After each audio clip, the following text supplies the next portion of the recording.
Hi, this is Mark Wade at Prudential Fox & Roach, CenterCityCondos.com.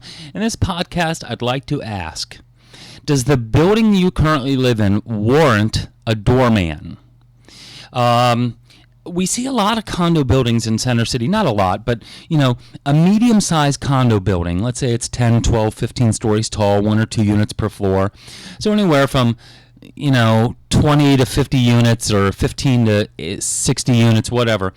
I've seen a number of buildings in Center City get rid of their doorman. Originally, when the condominium was established, there was a doorman, and he would sit there and read the paper and watch the TV, and he'd do nothing because there's nothing to do in a 40-unit building with only 40 people.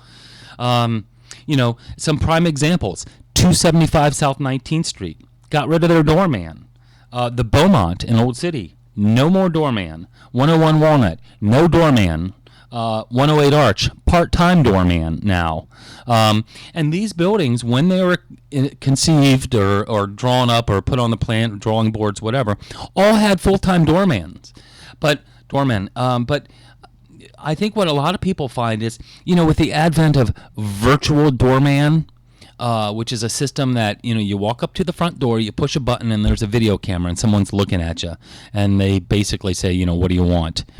They can buzz you in. You can call the virtual doorman, if you're a homeowner, and say, okay, Susie the house cleaner is going to come Tuesday between 11 and 12. And the doorman will know to let her in, to buzz her in from, he could be sitting behind a desk in Walla Walla, Washington. Who the hell knows? And really, who the hell cares? I mean, you've got eyes watching your building. They can let in the FedEx man. They can let in, because a lot of people will say, I hear this all the time, well, gee, I want a doorman because I want him to be able to take packages. Well, if your building has implemented what's called virtual doorman or one of those systems like that has a camera and a call button, you can basically accomplish a lot of the items. Now, a virtual doorman can't help you carrying packages, but that's kind of a concierge anyway. There's a lot of doormen that just sit on their ass behind the front desk and don't do squat anyway. So it begs, and there are a couple other buildings in town that I would have to suggest would benefit by not having doormen, because the reality is, what pushes condo fees high or higher or exponentially higher than any other service? It's a doorman, because you've got to pay health insurance and you've got to have them sit there, and you got to have to pay the employee insurance and the Social Security block, whatever the case is. You want to lower your condo fees on a mid-sized building? Get rid of your doorman and implement a virtual doorman system like they did at the Beaumont.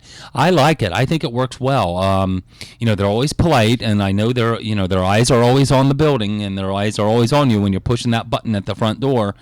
I don't see a benefit in a mid-sized building like that to actually have a doorman when the virtual dude can buzz you in. They can buzz in the FedEx dude to take packages, and your parents are arriving Tuesday at 4 o'clock. Well, you call the virtual doorman company. You go online and you put in, my parents are going to show up at 4. Their name is, Don and Louise. And so when Don and Louise show up and they push the front door, the virtual doorman says, well, hello, Don and Louise. Susie's been expecting you. So anyway, to doorman or to not doorman, that is the question. Now, in some buildings, like we used to live on Rittenhouse Square in this posh little pre-war that, in the wintertime, there were 12 people in that building because there were only 40 people in the building total anyway. But in the winter, everybody was sunning in Florida or whatever they do. Not us, of course, but everybody else. And there were only 12 people in the building. Well, we had the doorman and we had the porter, and which would help with packages and take out trash and all that. In a white glove pre-war, triple mint kind of full-service building like that, I'm not suggesting that the building get rid of a doorman, because that might hurt value. But in some other buildings where that's not the primary, where service is not the primary focus, and it's a mid-rise building, there are circumstances where some buildings may benefit by not having a doorman.